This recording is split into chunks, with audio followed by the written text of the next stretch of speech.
आज के हमारे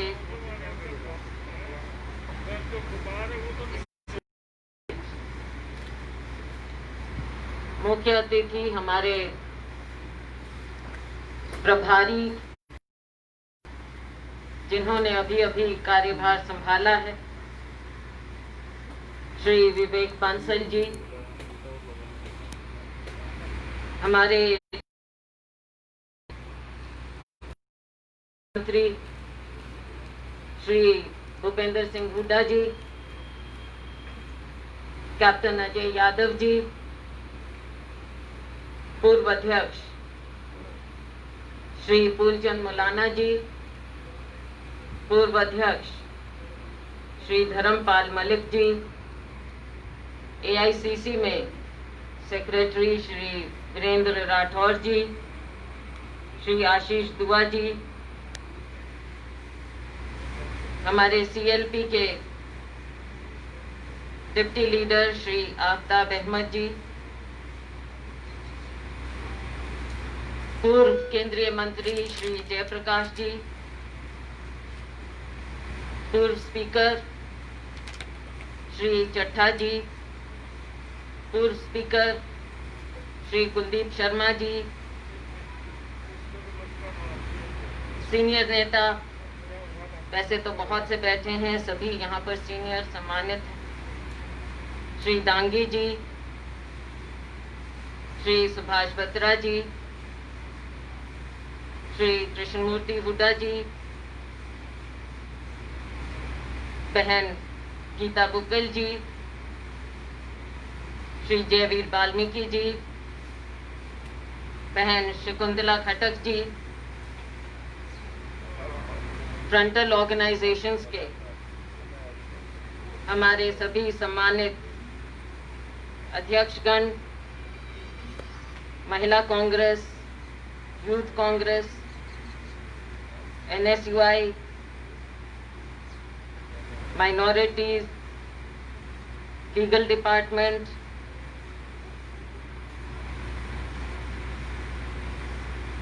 और कोई सोशल मीडिया, सेवा दल, सभी हमारे सम्मानित साथीगण, भाइयों और बहन, साथियों, आज की जो मीटिंग रखी गई बहुत लंबे अरसे बाद रखी गई है। कारण मुख्य तौर पर कोरोना ही रहा। पिछले कई महीने कोरोना महामारी के चलते हमारी गतिविधियां जो होना चाहिए थी कि नहीं हो पाई, लेकिन आज हमें मौका मिला है विवेक बंसल जी के यहाँ आगमन पर उन्हें स्वागत करने का, और मैं सभी की ओर से, संपूर्ण प्रदेश कांग्रेस की ओर से हमारे प्रभारी माननीय विवेक बंसल जी का तहे दिल से स्वागत करती हूं। बंसल जी का संगठन में भी और लेजिस्लेचर में भी लंबा अनुभव रहा है। एमएलए रहे, एमएलसी रहे और सेक्रेटरी एआईसीसी बहुत लंबे अरसे तक ये रहे। हरियाणा का भी कार्य देखा था इन्होंने 2004-05 में, उस समय में भी ये हमारे सेक्रेटरी थे, और उसके बाद राजस्थान में और अन्य जगहों पर भी इन्हें जहां भी भेजा गया, इन्होंने बहुत मेहनत की है और जमीन पर उतरकर मेहनत की। मैं उदाहरण देना चाहूंगी, राजस्थान के ये प्रभारी रहे लंबे अरसे तक, और पिछले दिनों जब चुनाव हुआ तो मुझे जिम्मेवारी दी गई स्क्रीनिंग कमेटी के चेयरपर्सन होने की, तो जब हम सभी से वहां बात करते थे, फीडबैक लेते थे, तो बंसल जी ने जो भी अपना फीडबैक दिया, एक भी कागज, एक भी पर्ची इनके हाथ में नहीं होती थी। पूरा नक्शा इनके दिमाग में था और एक एक चीज के बारे में हमें विस्तार से पूरे सीरियल वाइज बता देते थे।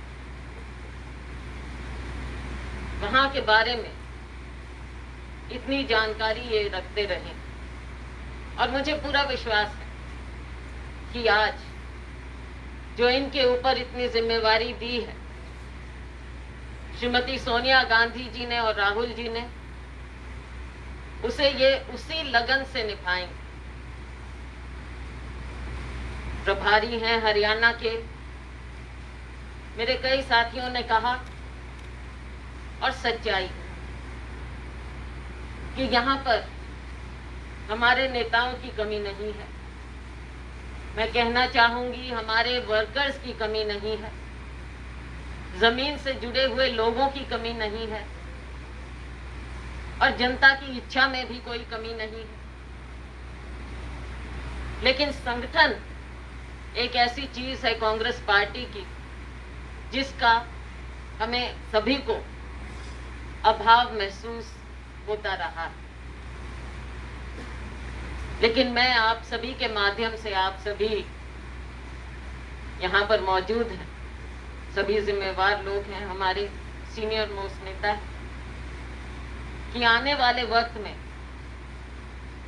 हम सबसे बातचीत करके, सबकी राय लेकर, जमीन की स्थिति देखते हुए संगठन को एक नए सिरे से जोड़ेंगे, पिरोएंगे,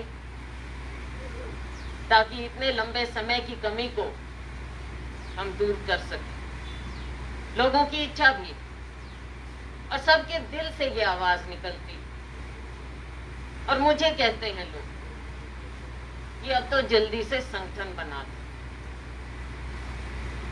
तो बंसल साहब, पीछे जो भी रहा हो, समय जैसा भी रहा हो, किसी भी कारण से रहा हो, लेकिन अब वक्त आ गया है कि जो हमें संगठन को बनाना है और एक मजबूती देनी है। ये मैं सभी को विश्वास दिलाना चाहूंगी कि ये कार्य हम जल्दी शुरू करेंगे। शायद एकदम ना हो सके, लेकिन शुरुआत हम कर देंगे ताकि लोगों को भी लगे और वो प्रोत्साहित भी हों आगे और ज्यादा कार्य करने के लिए। सबसे ज्यादा जरूरत है कि जमीन से जुड़े हों, कांग्रेस पार्टी की विचारधारा में, कांग्रेस पार्टी के नेतृत्व में, श्रीमती सोनिया गांधी जी में, श्री राहुल गांधी जी में पूरा पूरा विश्वास रखें और कांग्रेस पार्टी के लिए अपने आप को समर्पित करें। जमीन पर जरूरत है, लोगों की इच्छा है। चाहे देश की स्थिति लें, चाहे प्रदेश की स्थिति लें, देश की अर्थव्यवस्था का आज जो हाल हो चुका है किसी से छिपा नहीं। बॉर्डर पर दुश्मन कैसे हमारी जमीन पर घुसता चला गया है और ये सरकार झूठ पर झूठ बोलती चली आ रही है। देश में बेरोजगारी इस कदर बढ़ रही है,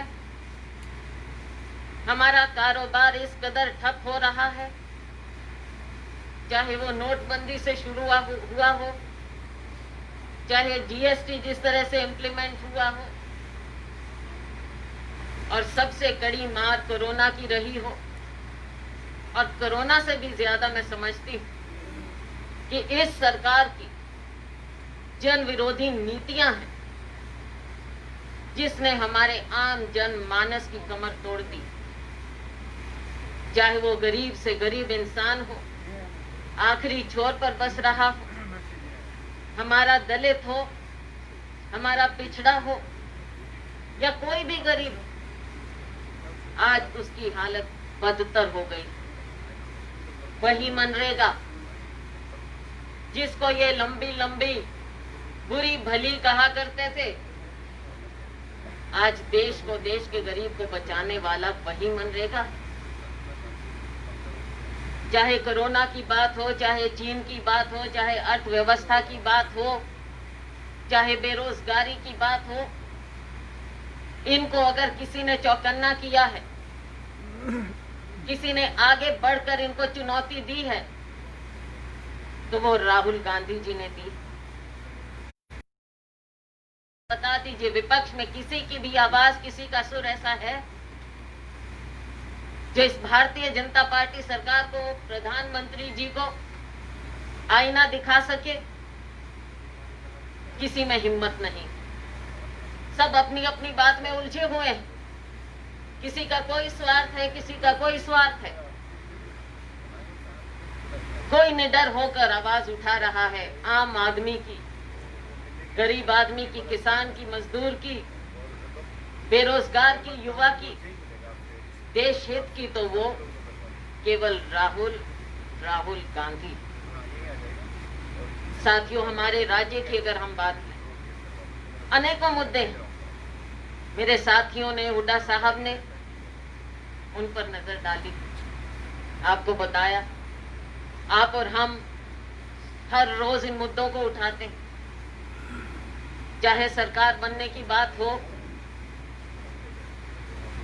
कोई नहीं मानता था। जिस दिन चुनाव शुरू हुआ विधानसभा का, कोई नहीं मानता था कि हम 31 तक पहुंचेंगे। सरकार बनाने की तो किसी ने सोची नहीं। गुमराह किया गया। 75 पार ऐसा मीडिया को कंट्रोल किया, सोशल मीडिया पर हावी हुए।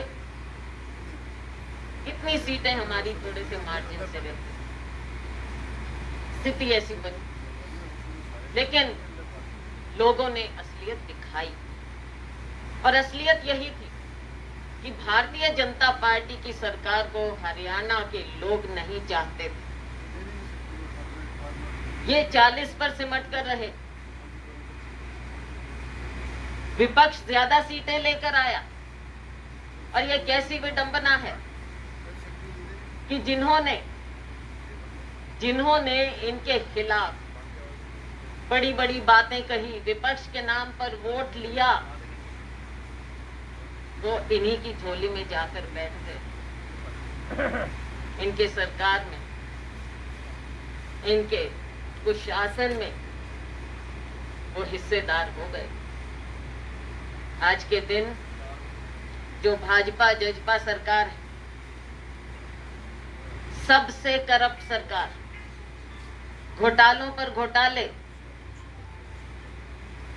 एक एक घोटाले की अगर बात लें, शाम हो जाए। हर ईंट के नीचे घोटाला है, हर रोज नया घोटाला। और ये सरकार चल कैसे रही? एक और पूरा चरम सीमा पर भ्रष्टाचार, और दूसरी ओर घोटाले पर घोटाले। आम जनता को क्या मिला?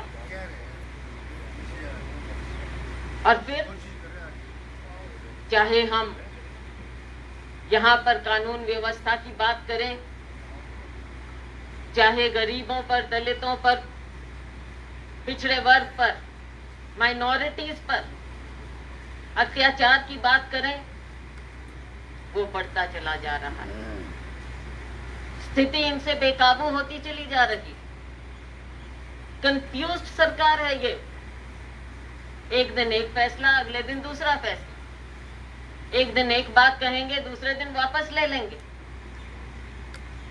ऐसे लगता है मानो सरकार तो है ही नहीं। एमएलए इनके खिलाफ बोलते हैं, मंत्री इनके खिलाफ बोलते हैं, मुख्यमंत्री जी को, माननीय मुख्यमंत्री जी को कुछ मालूम नहीं कि उनकी सरकार में हो क्या रहा है। सीधा सीधा उदाहरण देख लीजिए। जो सबसे ज्वलंत मुद्दा आज के दिन है, हमारा कृषि बाहुल्य राज्य, जो 3 अध्यादेश लाई है ये सरकार और आज इंट्रोड्यूस कर रहे हैं। एक कानून इसेंशियल कमोडिटीज इन्होंने पारित कर दिया, तो आज ला रहे थे सदन में। बहुमत है, कुछ भी कर सकते हैं, तानाशाह सरकार है, किसी की कोई बात सुननी नहीं है, केवल अपनी बात करनी है। और ये तो समझ लीजिए जैसे हरियाणा की सरकार तो भीगी बिल्ली बनी हुई, जो केंद्र से बात आ जाती है, ये अपनी आवाज हरियाणा के लोगों की बात को आगे इनमें रखने की हिम्मत नहीं। चाहे SYL का मुद्दा हो, कहा कि डेलीगेशन लेकर जाएंगे, लेकिन माननीय मुख्यमंत्री जी को शायद समय नहीं मिला या उनकी इच्छा नहीं थी, मालूम। चाहे हमारे ये 3 अध्यादेशों की बात हो, आज पूरे प्रदेश में हाहाकार मची हुई। चाहे किसान संगठन हो, चाहे पार्टी हो कांग्रेस पार्टी, बात मूल किसान, मजदूर और आड़तियों की, हमारी पूरी अर्थव्यवस्था की, जिसका आधार ये लोग हैं, गरीब मजदूर, किसान, आड़ती। इन सब पर ऐसा कड़ा प्रहार किया है इस सरकार ने, भारतीय जनता पार्टी जजपा सरकार। हमारा प्रदेश इनको माफ नहीं कर सकता। तीनों अध्यादेश, चाहे MSP की बात हो, कांग्रेस पार्टी लेकर आई थी, और फिर इंदिरा जी ने गारंटी दी थी केंद्र सरकार की ओर से। आज आप इसेंशियल कमोडिटीज में हमारे, चाहे वो खाद्य तेल हो, चाहे अनाज हो, चाहे दालें हो, प्याज हो, आलू हो, आप सबको निकाल रहे हैं। ये तो काला बाजारी के विरुद्ध ये कानून बना था, आज आप फिर से उसी ओर ले जा रहे हैं। इस सरकार की नीयत यही है जो राहुल जी कहते हैं कि चंद बड़े घरानों को जो निजी क्षेत्र है उनके हाथों में सौंप। कोई भी सेक्टर आप देख लीजिए, और अब इनकी नजर कृषि पर है। चाहे इंश्योरेंस में आपने देखा, और ये जो कंफ्यूज सरकार, उसकी एक और बात यही कि कहीं मेरी फसल में ब्यौरा देने की बात हो, और कभी अध्यादेशों की बात। कॉन्ट्रैक्ट फार्मिंग, साथियों याद दिलाना चाहूंगी, इतिहास के पन्ने पलटकर देख लीजिए। अंग्रेजों के समय उनकी दमनकारी नीति होती थी। जब नील की खेती होती थी, कॉन्ट्रैक्ट फार्मिंग होती थी, और हमारा किसान मारा गया था। हमारे स्वाधीनता संघर्ष में वो मील का पत्थर साबित हुआ। और अब ये भी जो ये काले कानून अध्यादेश ये सरकार लेकर आई है, ये भी एक मील का पत्थर साबित होंगे। हरियाणा के लोग ऐसी बात को कभी स्वीकारेंगे नहीं। साथियों, हम 21 तारीख को हर जिला हेडक्वार्टर पर धरना प्रदर्शन करके माननीय राष्ट्रपति जी के नाम मेमोरेंडम देंगे। मेरा आप सबसे आग्रह है कि क्योंकि 21 तारीख से ढील दी जा रही है,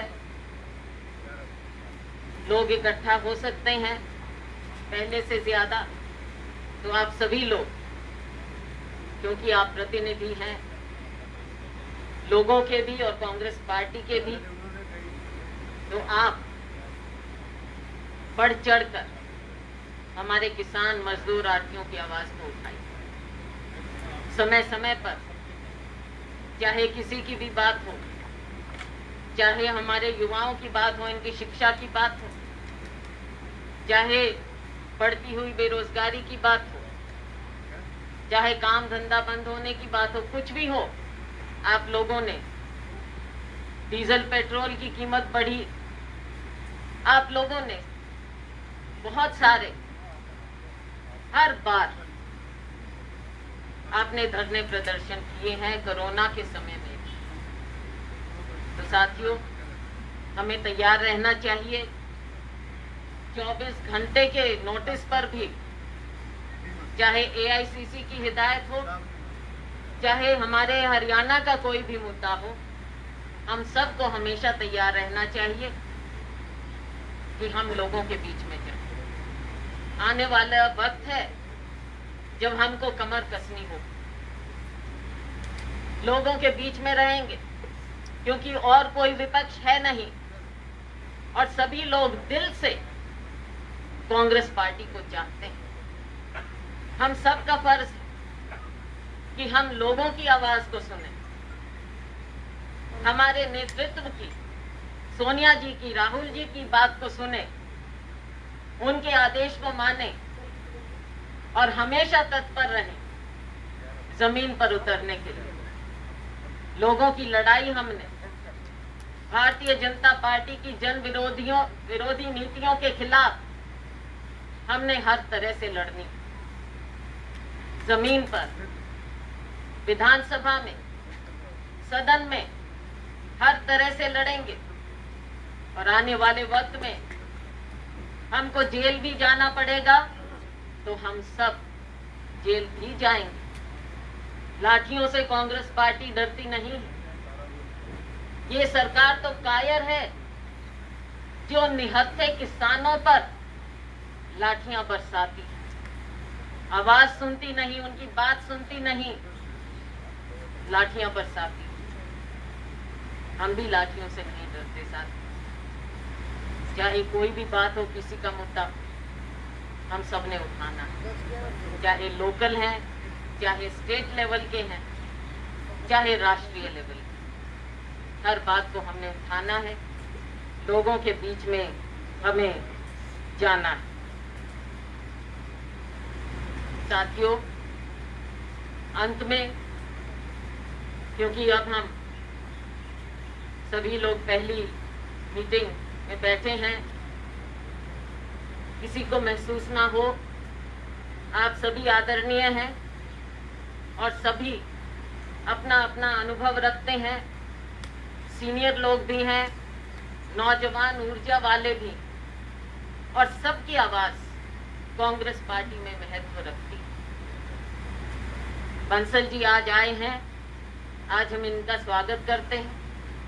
आने वाले वक्त में इनका जो निर्देश होगा, हम सभी लोग एकजुट होकर एक मुश्त उसका पालन करेंगे। जो आप आदेश देंगे हम उसका पालन करेंगे। लोगों की इच्छा है बंसल साहब कि ये आपसे बात करें, अलग से बात करें। हमारा आपको आमंत्रण है, वैसे आपको आमंत्रण की जरूरत नहीं है, आप प्रभारी हैं।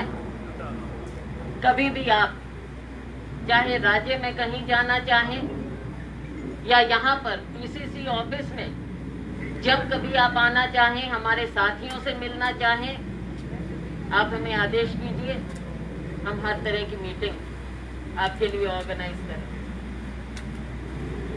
साथियों, एक और बात अंत में, हम सभी क्योंकि बंसल जी को सुनने आए हैं, इनसे दिशा निर्देश लेने आए हैं, अंत में मैं एक रेजोल्यूशन पारित करवाना चाहूंगी कि ऐसे समय में जब देश बड़ी बड़ी चुनौतियों का सामना कर रहा है, ऐसे समय में कांग्रेस पार्टी, समस्त कांग्रेस जन एक मुश्त होकर पूरी हरियाणा कांग्रेस श्रीमती सोनिया गांधी जी के, राहुल गांधी जी के नेतृत्व में पूर्ण विश्वास रखते हुए उनमें अपनी पूरी आस्था व्यक्त करती है और उनके जो निर्देश होंगे हम उनको मानेंगे और कांग्रेस पार्टी के लिए वो सभी पत्थर पर लकीर की तरह होंगे। हम सब ये विश्वास दिलाते हैं। बंसल साहब, ये हमारा हरियाणा कांग्रेस का रेजोल्यूशन आप हमारी हाईकमांड तक जरूर पहुंचा दीजिएगा। इन्हीं शब्दों के साथ मैं आप सभी का तहे दिल से धन्यवाद करती हूँ कि आप सब यहाँ पर आए और खास तौर से अफसर जी यहाँ पर आए। बहुत बहुत धन्यवाद। जय हिंद।